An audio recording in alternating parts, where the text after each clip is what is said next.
इथे तारीख आहे 5 आणि वार आहे रविवार। आता सगळ्यांचीच दिवाळीच्या सणासाठी तयारी सुरू झाली असेल, घरातील स्वच्छता चालली असेल, घरामध्ये डेकोरेशन काय करायचं, पाहुणे येणार असतील त्यांच्यासाठी काय स्पेशल करायचं, सजावट करायची आहे, पूजेसाठी काय करायचं आहे, असं सगळं चालू असताना त्यासाठी लागणारी खरेदी महत्त्वाची असते। तर इथे पहा, आज रविवार असल्यामुळे मुलांना सुट्टी होती, त्यामुळे पुढे कोजागिरी येणार होती। मग वेळेत कोणत्याही गोष्टी करायला फार महत्त्व असतं आणि आपण कसं दसऱ्याची खरेदी करत असतो, म्हणजे पहिल्यांदा देवीला सजवलं की मग आपण खरेदीला सुरुवात करतो, तोपर्यंत आपण खरेदी करत नाही। मग आता इथे पहा, दसरा झालेला आहे आणि दसऱ्याच्या दिवशी भरपूर कामं असतात, त्यामुळे त्या दिवशी काही जायला जमत नाही। पण इथे मी आज रविवार पाहून मुलांना घेऊन थोडं खरेदीला गेलेली आहे, तेव्हा आता इथे मी तेच दाखवते आहे।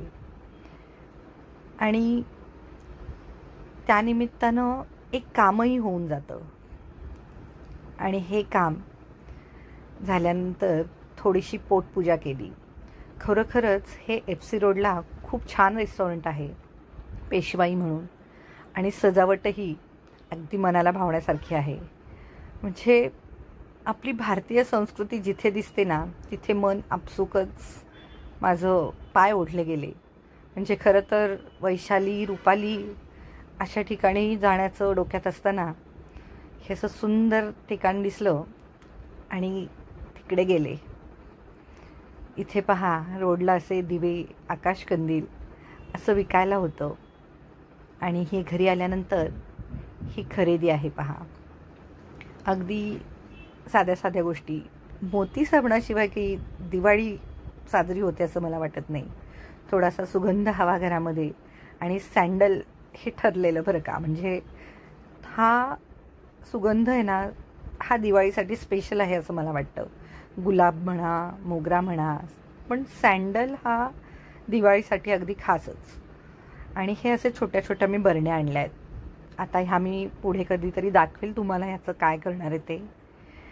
आणि इथे दिवे आणलेत। आता हे दिवे मी तुम्हाला कशासाठी आणलेत हे माहितीच आहे, पण एवढ्या लवकर आणून काय करणार आहे तर तेही दाखवते।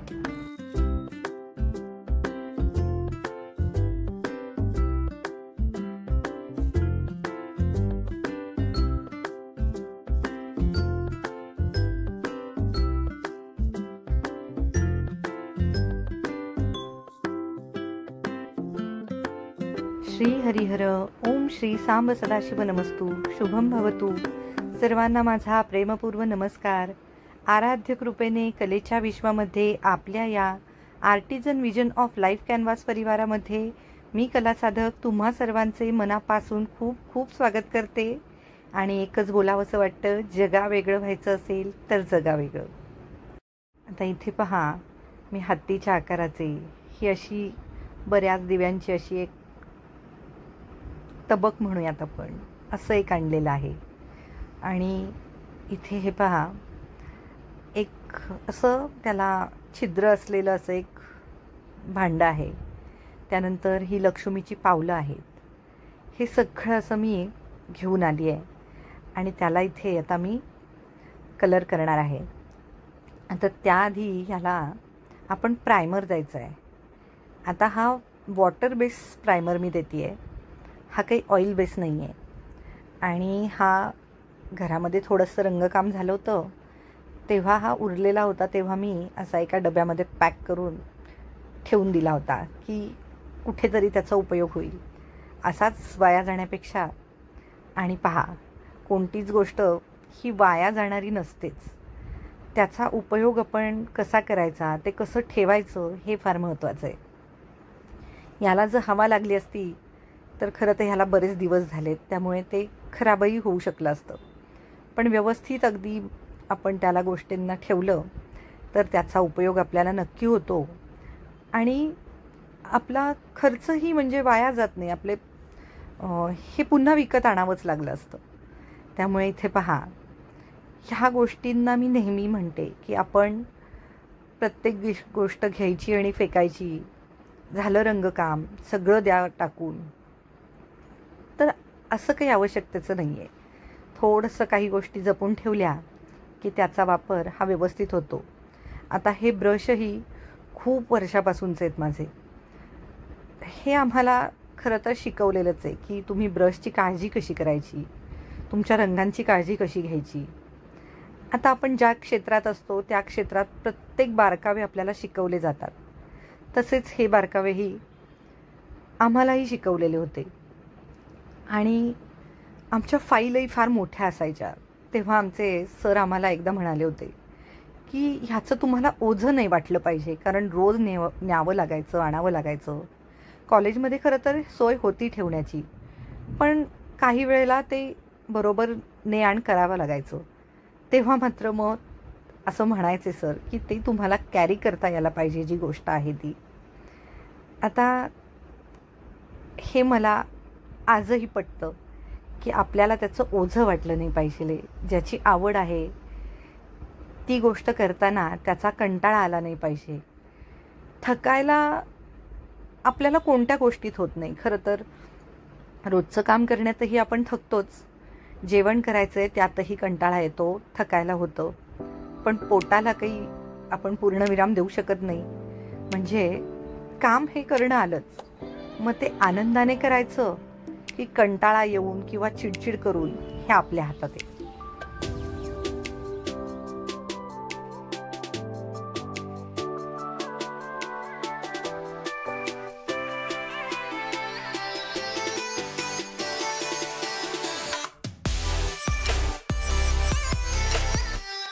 आता काही दिव्यांना मी काही भिजवलेलं नव्हतं. म्हणजे जे वेगळ्या आकाराचे वगैरे आणले होते ना, ते थोडेसे मी भिजवले नव्हते. पण काही दिवे जे असतात अगदी साधे, ते मात्र मी असे भिजवून घेतले.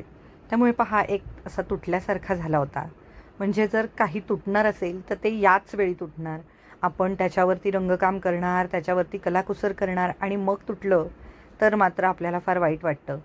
आणि अजून एक भिजवण्याचा फायदा म्हणजे ह्याला तेल जास्त, म्हणजे आपण खाली जे तेल ओघळतं काही वेळेला, किंवा दिवा लावल्यानंतर खाली ना तेलकटपणा येतो जमिनीवरती किंवा फरशीवरती, तर तसं होत नाही. त्यामुळे जेवढा जास्त वेळ तुम्हाला ते भिजवता येतील तेवढा वेळ मातीचे दिवे हे छान भिजवून घ्यायचे आणि मग ते काढून मग त्यांना प्रायमर लावून त्यानंतर रंग द्यायला सुरुवात करायची.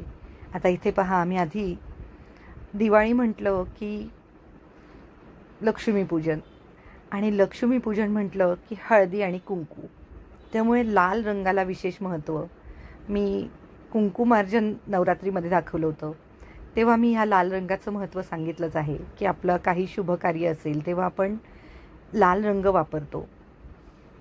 तर हे आपण आता पूजेसाठीच वापरणार आहोत, किंवा दिवाळीचा सण म्हणजे अगदी शुभच आहे असं आता हे काही वेगळं सांगण्याची गरज नाही. तेव्हा इथे मी सगळ्यात आधी रंग घेतला आहे तो म्हणजे लाल रंग करायला घेतला आहे. आणि आकार पण पहा किती सुंदर आहेत ह्या सगळ्याचे. आणि हे पहा, ही इतकं छान तबक मिळालं आहे ना हे, की म्हणजे अगदी बघितल्या क्षणाला असं वाटलं की अशी अष्टदल असलेली लक्ष्मी ह्याच्यात बसली असेल तर किती सुंदर दिसेल तिचं स्वरूप. असं 2 मिनटं अगदी. आता ह्या गोष्टींचं आपल्या मनामध्ये एक चित्र तयार व्हायला हवं, किंवा एक आपली काय म्हणतो ना, आपल्याला ते दृश्य स्वरूपात दिसायला हवं की आपण काय करणार आहोत, आपली थीम काय असणार आहे, की आपण कोणत्या रंगामध्ये आपण यावर्षी आपण काही गोष्टी करणार आहोत. तेव्हा मला इथे हे बघून मला असं जाणवलं की आपण ह्यावर्षी शक्यतो असा उष्म कलर, आता कसं आहे की थंडीचे दिवस असतात त्यामुळे थोडंसं उबदारपणा जर आपल्या डोळ्यांना असेल ना तर ते छान वाटतं. म्हणजे उन्हाळा असेल तर आपल्याला कसं शांत रंग पाहायला बरं वाटतं. म्हणजे पांढरा म्हणा किंवा असे हिरवे, असे रंग पाहायला डोळ्यांना छान वाटतं. पण तेच थंडीच्या दिवसात थोडा गडद रंग असेल ना तर ते पाहायला पण उबदार आणि सुंदरच वाटतं. इथे पहा मी लक्ष्मीची पावलं तीही लाल रंगाने करून घेते आहे. आणि आता मी हा एक घडा आणलेला आहे, त्याला असे छान छिद्र आहेत आणि अगदी 2 मिनिटात असं मला जाणवलं की किती सुंदर आहे हा, आपण याला काहीतरी नक्की करू शकतो डेकोरेशनसाठी. त्यामुळे मी याला घेऊन आली आहे आणि आता छान रंग देते आहे. आता इथे रंग देताना पहा सगळं लाल लाल लाल असंही करून चालणार नाही आहे, त्याच्यामुळे मी इथे हा पिवळ्या रंगापासून सुरुवात करते आहे. आणि खूप काही ठरवलेलं नाही आहे, थोडंसं अगदी ठरवलेलं असतं, पण करता करता करता आपोआप आपल्याला सुचत जातं की आता आपण यापुढे काय करायचं आहे. तर मला असं वाटलं की आपण त्याची एक छटा तयार करावी, म्हणजे डार्क टू लाईट किंवा लाईट टू डार्क. आता अगदी लाल रंगापासून मी घेत नाही आहे, कारण पिवळा रंग अगदी फिका असा मी घेतलेला आहे आणि तो खाली येईपर्यंत लाल करायचं म्हटलं तर खूप म्हणजे परत लाल लालच होईल. त्यामुळे मी थोडासा असा केशरी रंग ह्याच्यामध्ये वापर केला आहे. पिवळा आणि केशरी रंगाची अशी छान अशी मी त्याला एक छटा देऊन शेडेड आपण जे म्हणतो असा मी हा घडा तयार करते आहे.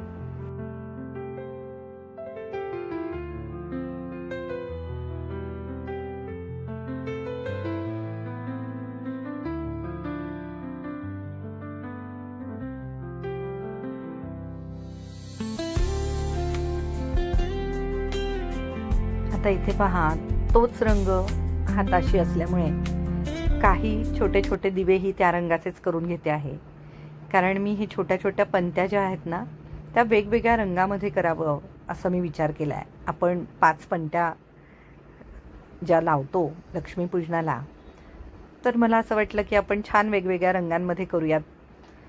सगळे रंग हे आपल्याला प्रसन्न वाटतात. ह्या दिवसामध्ये रंगांची, प्रकाशाची एक वेगळीच मजा असते किंवा ते एक वेगळाच भाव निर्माण करतात आपल्या मनामध्ये. आणि जिथे प्रकाश, जिथे स्वच्छता, तिथे लक्ष्मी ही प्रसन्न होणारच. आणि इथे पहा आता तिच्या स्वागतासाठी मला असं वाटतं की मी कुठेही कमी पडायला नको, कारण तिच्या कृपेने हे सर्व विश्वच चालू आहे. मीच काय, पण विश्वामध्ये जेवढे काही गोष्टी चालू आहेत ह्या सर्व तिच्याच कृपेमुळे. तेव्हा इथे पहा आता मी वेगळा रंग हा असा छान हिरवा रंग करून घेते आहे. आणि हिरवा रंगसुद्धा अगदी असा आहे ना ब्राईट घेतला आहे, कारण थोडंसं आहे ना ह्या रंगामध्ये आपल्याला एक काय म्हणतो आपण रात्री लावतो, त्यामुळे जर का ते ब्राईट असतील ना तर ते दिसायला छान दिसतात, अंधारामध्ये सुद्धा ते उठून दिसतात.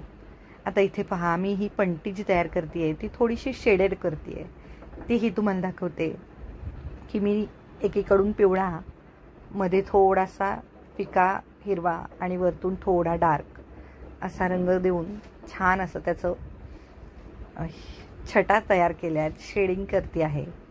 तेही मी तुम्हाला दाखवते आहे इथेच कसं करते ते. आणि आवडल्यास नक्की लाईक, शेअर करा आणि सबस्क्राईब करायला विसरू नका, कारण असे वेगवेगळे मला जे काही वाटेल ते मी नक्की तुमच्याबरोबर शेअर करणार आहे.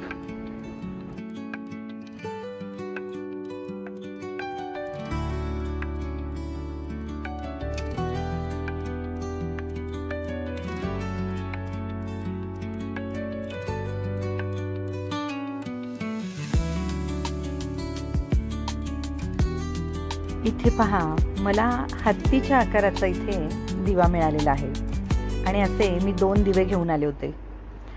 आणि हत्ती म्हणजेच गज, आणि आपण लक्ष्मीचं गजलक्ष्मी म्हणून सुद्धा एक संबोधित करतो.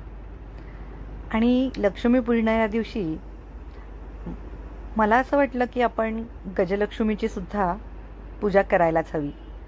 तेव्हा मी हे दिवे घेऊन आली आहे आणि त्यांच्यावरती दिवे असल्यामुळे ते गजलक्ष्मी आणि दिवा असं दोन्हीचंही पूजन होईल.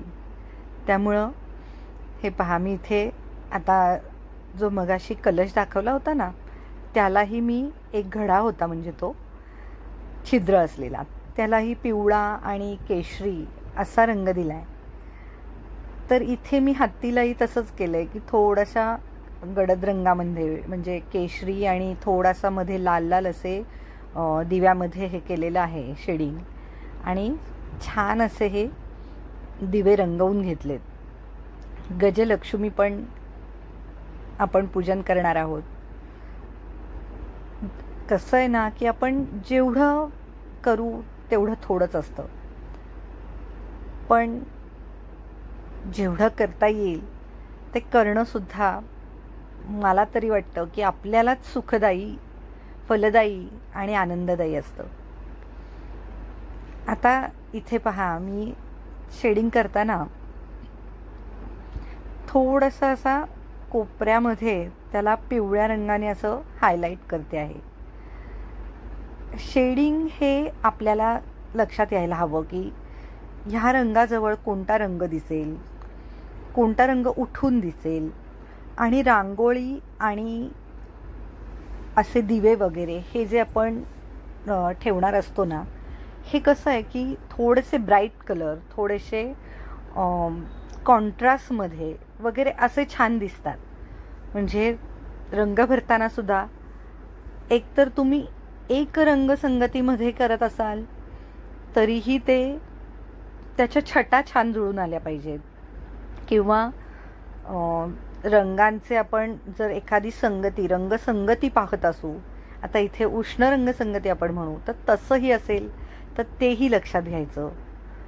आता इतकं काही खोलात मी जात नाही, पण एक अंदाजे मी सांगते की आपल्याला रंगांची थोडीशी समज करून घ्यायला हरकत नाही आहे. अगदी बेसिक, म्हणजे अगदी फार खोलात न जाता अगदी साध्या गोष्टी की पिवळ्याबरोबर कोणता रंग जाईल छान, मग त्याच्याबरोबर केशरी, लाल असे रंग छान जातात.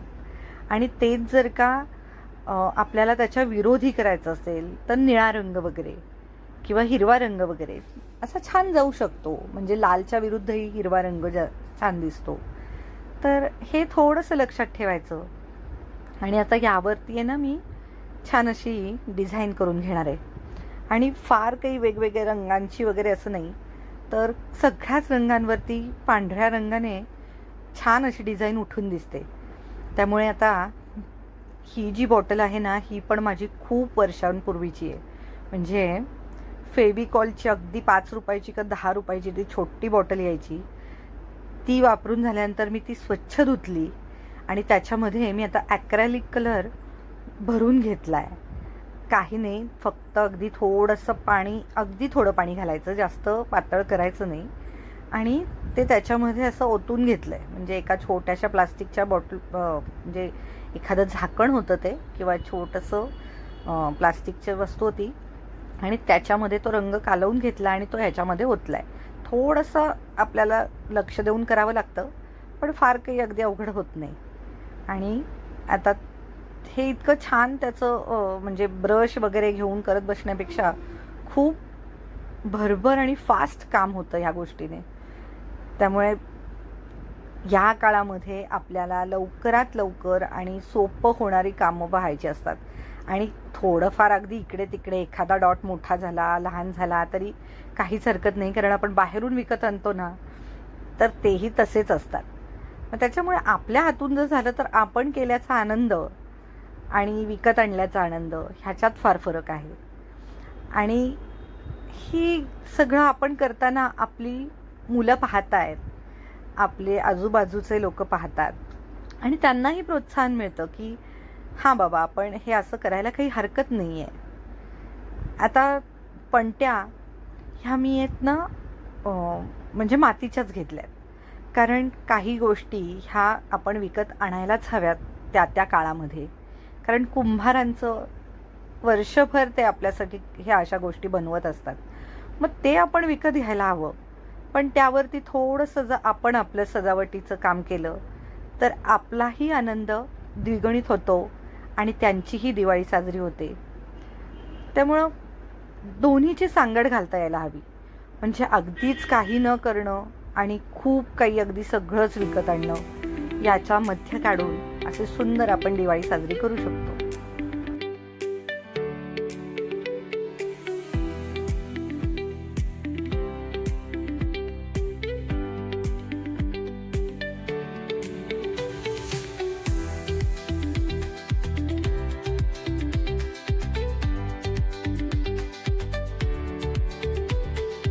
आता इथे पहा, मी बरेचसे दिवे हे लाल रंगामध्येच रंगवलेले आहेत आणि त्याच्या जोडीला मी पिवळा रंग घेतलेला आहे. आणि पिवळा आणि लाल रंग हा जर मिसळला तर केशरी रंग तयार होतो. आणि अशी रंगसंगती करून मी हे दिवे रंगवलेले आहेत. आणि त्याला विरोधी रंग करण्यासाठी मी निळा रंग घेतला होता. आणि तेव्हा असा विचार केला होता की त्यामध्ये जर पिवळा रंग मिसळला तर आपल्याला हिरवा रंग मिळेल. आणि हिरवा रंग मिसळताना पिवळ्या रंगाचाही त्याच्यामध्ये आपल्याला वापर करता येईल. तेव्हा पिवळा रंग हा दोन्ही रंगांमध्ये असल्यामुळे जेव्हा हे सगळे दिवे एकत्र येतात तेव्हा एकसंधपणा त्या रंगांमध्ये येतो. आणि त्याच्यावरती मी डिझाईन करताना ही पांढऱ्या रंगाने केली आहे. त्यामुळे आणखीन एकसंधपणा निर्माण होऊन त्यावरती मी गोल्डन कलर किंवा सोनेरी रंगाचे काही ठिपके म्हणा किंवा थोडेसे अगदी हायलाइट्स केलेले आहेत. तर त्यामुळे हे सगळं एकसंधपणा त्याच्यामध्ये निर्माण होतो. आणि दोन्हींमध्ये एक रंग हा कॉमन म्हणजे येलो रंग आणि पांढरा रंग हा डिझाईनसाठी वापरलेला आहे. असा थोडासा विचार करून जर आपण काही गोष्टी केल्या तर त्या आणखीन उठावदार दिसून येतात. किंवा थोडासा रंगसंगतींचा विचार करून जर आपण एखादी गोष्ट केली, आपण आता सध्याला त्याला थीम म्हणू शकतो, पण खरं तर ही रंगसंगती आहे. हे थोडंसं कलेचा विचार करण्याची गोष्ट आहे आणि अगदी बेसिक आहे. खरं तर खूप काही नाही. अगदी 5वी 6वी मध्ये सुद्धा मुलांना हे शिकवलं जातं. तेव्हा हे किती उपयोगाच्या गोष्टी आहेत हे मला आजही जाणवतं की अगदी साधी गोष्ट सुद्धा ही कायमस्वरूपी उपयोगाला येणारी असते. आता इथे मी पावलं रंगवतीये आणि याला पण मी काय केलंय, एक पिवळ्या रंगाने पाऊल रंगवलेलं आहे आणि दुसरं लाल रंगाने रंगवलंय. म्हणजे एक हळदीचं आणि एक कुंकवाचं असा विचार केलाय. आणि त्यावरती जे फूल आहे ना त्याच्या विरोधात केलंय. म्हणजे खाली पाऊल जर पिवळं केलं तर फूल लाल रंगाचं केलंय आणि पाऊल जर लाल रंगाचं असेल तर फूल पिवळ्या रंगाचं केलंय आणि त्याच्यावरती पुन्हा पांढऱ्या रंगानं डिझाईन केली आहे. आता मी मगाशी म्हटलं ना की मी निळ्या रंगाचा पण वापर केलाय. तर इथे पहा, हे असं निळ्या रंगाचे छान दिवे मी रंगवून घेतलेले आहेत. हा विचार आपण केला ना तर रंगांची जी मजा आहे ती आपल्या लक्षात येते. कारण सण म्हटलं, दिवाळी सण म्हटलं त्यातल्या त्यात, तर रंग, लाईट आणि प्रकाश म्हणजे ह्या गोष्टी अनिवार्य आहेत. आणि मग तो आकाश कंदीलही असेल. म्हणजे प्रत्येक ठिकाणी प्रकाशाशी ह्या सणाची खूप जवळची गोष्ट आहे असं मला वाटतं. आणि जिथे प्रकाश तिथे लक्ष्मी. तेव्हा इथे पहा, हे जे असं तबक आहे ना त्याच्यावरती मी अष्टदल कमल, पण ते थोडंसं आकार वेगळा असा करून इथे काढून घेतेय. कारण मला तरी असं वाटतंय की ते सुरेख असं त्यामध्ये असं कमळ दिसून येईल. आकार अगदी कमळासारखा नाही, पण अष्टदल कमल आपण जे म्हणतो तसं मी इथे थोडंसं काढून घेतलंय. आणि असं छान ते तबक उठून दिसायला लागलं. अगदी 5च मिनिटात आहे ना त्याची म्हणजे काय म्हणतो आपण की सुंदर असं त्याचा हे उठावदारपणा जो आहे तो लगेच दिसून यायला लागला. आणि आता ते बाजूलाही जे दिव्यांचे आकार दिलेले आहेत त्यालाही मी थोडंसं अगदी डिझाईन करून घेतेय. आणि पहा, खरंच ही जी बॉटल आहे ना त्याने अजिबात त्रास होत नाही, अगदी सहज ते काढून होतं.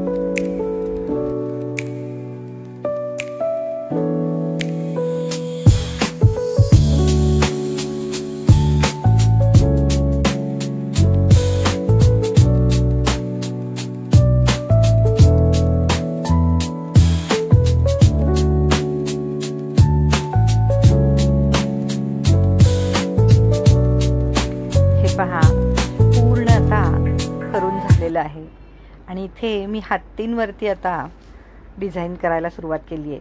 आणि सगळ्यात आधी मी त्याचे डोळे करून घेतलेत, कारण कोणतेही प्राणी किंवा एखादा चेहरा जरी, माणसाचा जरी चेहरा काढला तरी सगळ्यात आधी लक्ष जातं ते डोळ्यांकडे, कारण जे डोळ्यांमधले भाव असतात ना ते सगळ्यात महत्त्वाचे असतात. त्यामुळे सगळ्यात आधी मी ते करून घेतलं आणि त्यानंतर त्याच्यावरती थोडंसं डिटेलिंग करायला सुरुवात केली आहे. म्हणजे त्याच्यावरती अशी जी झालर टाकलेली असते, चादर म्हणू आपण, पण त्याला झालर म्हणतो आपण, तर त्याचं डिझाईन असं करून घेते आहे. आणि छान त्याला असं मध्ये एक काय म्हणतो आपण, एक कपाळावरतीही त्याच्या एक टिळा लावल्यासारखं असं मी पांढऱ्याच रंगानं छान असं डिझाईन करून घेतलेलं आहे. आणि त्या झालरवरही थोडंसं डिटेलिंग करून तेही छान असं मी इथे पांढऱ्याच रंगाने करून घेतलं आहे. आणि आता ही वरचा जो दिव्यांचा भाग आहे तिथेही थोडंसं मी पांढऱ्या रंगाने तिथेही डिटेलिंग केलं आहे, हे पहा. आणि आता हा जो घडा होता ना त्याला मी हे असे ड्रॉप आपण जो म्हणतो ना आकार, थेंब, पाण्याचा थेंब, तशा आकाराच्या ह्या काचा आहेत. बाजारात अगदी कुठेही, म्हणजे जिथे तुम्ही डेकोरेशनचं वगैरे साहित्य मिळतं तिथे ह्या मिळतात. तर ह्या मी अशा त्याला लावून घेते आहे. म्हणजे जे त्याला मध्ये छिद्र आहे ना त्याच्या बाजूने मी फक्त दोन्ही बाजूला असे, आणि वर आणि खाली अगदी 4 ड्रॉपमध्ये ते इतकं सुरेख दिसू लागलं की खरोखरच जर इथे दिवे असतील तर ते इतकं छान चमकेल ना. आपोआप ह्या गोष्टी आपल्याला सुचत जातात. खरं तर आपण करू तेवढं कमी आहे. म्हणजे ह्यावरती तुम्ही जरदोसी करू शकतात, मोती लावू शकतात, म्हणजे करेल तेवढं थोडं आहे. किंवा तुम्ही एखाद्या कलरने ह्याच्यावरती पुन्हा पेंटिंग करू शकतात, वारली पेंटिंग करू शकतो. आता वारली पेंटिंग करण्याचा काही हरकत नाही, पण सध्या प्रकाशामध्ये ह्या काचा फार छान चमकतील असं मला वाटलं. त्याच्यामुळे मी ह्या थोड्याशा तिथे काचाच लावून घेते आहे. आणि असं पूर्ण मी चारही बाजूला ह्या छिद्र आहेत तिथे मी हे असेच लावून घेते आहे. पहा तुम्हाला कसं वाटतंय ते.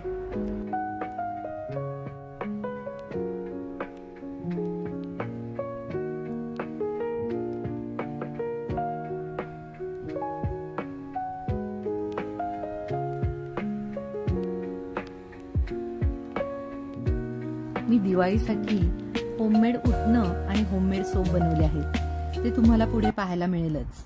पण मी आता या दिवाळीच्या सणाच्या स्वागतासाठीच्या रंगीबेरंगी दिव्यांच्या आणि प्रकाशाच्या रंगासह मी आपल्या या आजच्या ब्लॉगची सांगता करते आहे. मी खूप आतुर आहे तुम्हाला पुन्हा पुढील भागामध्ये भेटण्यासाठी. कलेच्या या artisan vision of life canvas या चॅनलवर सप्तरंगांची उधळण करण्यासाठी पुन्हा भेटूयात पुढील भागामध्ये. आपल्या जीवनाच्या कॅनव्हासवर प्रेमपूर्वक नवे रंग भरण्यासाठी. तोपर्यंत तुमच्याही आयुष्याच्या कॅनव्हासवर आपापल्या आराध्यांची कृपादृष्टी होत राहून सुरेख रंगांची उधळण होत राहो अशी मी प्रार्थना करते. हा माझा प्रयत्न तुम्हाला कसा वाटतोय? हा माझा प्रयत्न तुम्हाला आवडला का? हे मला प्रतिक्रियेमध्ये नक्की सांगा. आणि वेगवेगळे भाग, वेगवेगळे विषय पाहण्यासाठी ही माझी यूट्यूब वाहिनी अर्थात या artisan vision of life canvas या वाहिनीला हिला पसंती द्या, हिचा प्रसार करा आणि हिचा सभासद व्हा. अर्थात लाईक, शेअर आणि सबस्क्राईब करा. आणि बेल आयकॉनवर क्लिक करायला अजिबात विसरू नका, म्हणजे नवीन भागाला की तुम्हाला लगेच मिळेल. पुन्हा भेटूयात पुढच्या नवीन भागामध्ये अजून एका सुंदर अशा नवीन वेगळ्या रंगांची उधळण करण्यासाठी. तोपर्यंत सर्वांनी आपापल्या आयुष्यातही सुरेख रंग भरत रहा. धन्यवाद.